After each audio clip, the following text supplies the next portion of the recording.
Hello, and welcome to the Celoxis Knowledge Series videos.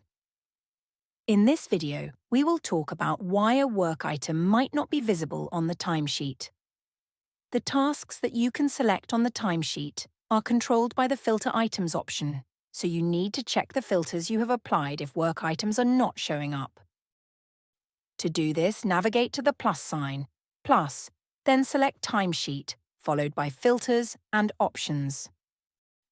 For example, if Pre-fill Timesheet with work items is selected, the screen comes pre-filled with rows containing work items if either the Auto or Same Work Items as Submitted option is selected.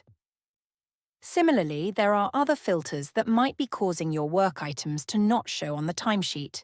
This is how you can adjust your filters to ensure all relevant work items are visible on your timesheet. Thanks for watching.